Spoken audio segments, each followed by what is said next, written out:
Shibden Hall and estate dates from the 15th century and covers over 90 acres of parkland. Now open as a museum, we invite visitors to learn about Shibden's fascinating history. You could nearly say it's a dream job, is a Shibden. Shibden is one of those places that I've kind of grown up with. I even came here on a school trip back when I was about 8-year-old. It's a magnificent park, a lot of different options for walks and wildlife. Apart from it being in a nice setting, it has an awful lot to offer. Down in the bottom we've got a boating lake, miniature golf, we've got a miniature railway, we've got a land train.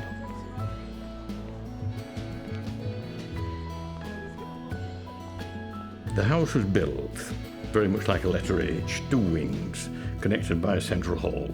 It's built by William Watts, who's a sheep farmer from South Arden. An actual Shibden Hall. Its proper name is Shibden Hall. It's the Valley of the Sheep. As fashions changed over the centuries, so the families living at Shibden modernised their home.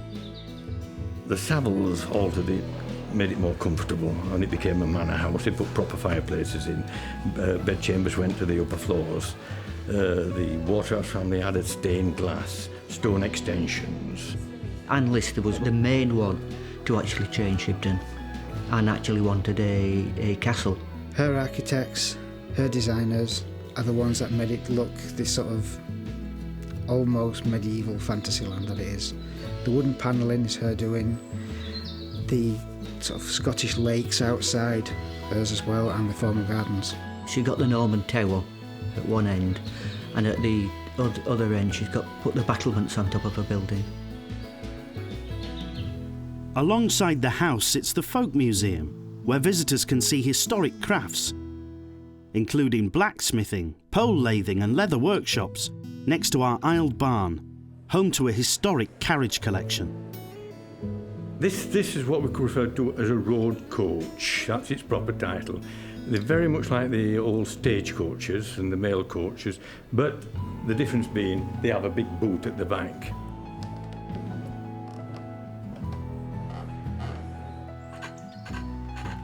Pole lathing is an extremely ancient craft of turning wood. It's simply a large branch fastened into the ground. Chair legs, chair backs, that kind of thing.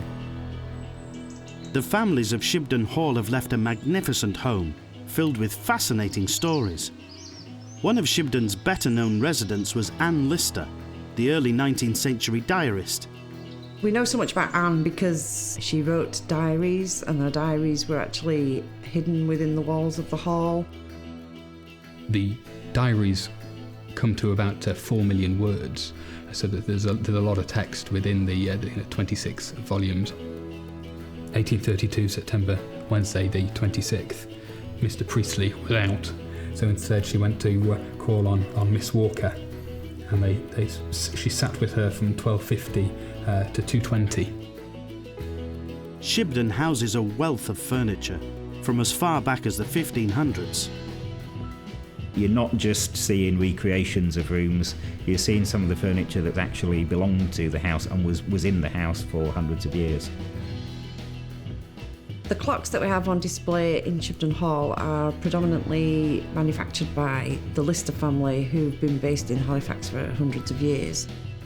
Within one relatively small space, you've got 500 years of history. People could have a full day, an interesting, enjoyable day in Shibden. Enjoying the hall, the barn, the folk museum, and then obviously the grounds. You make a full day of it when you come to Shibden.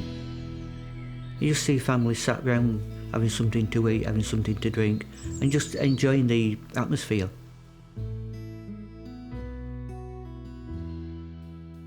Shibden Hall, Halifax, West Yorkshire.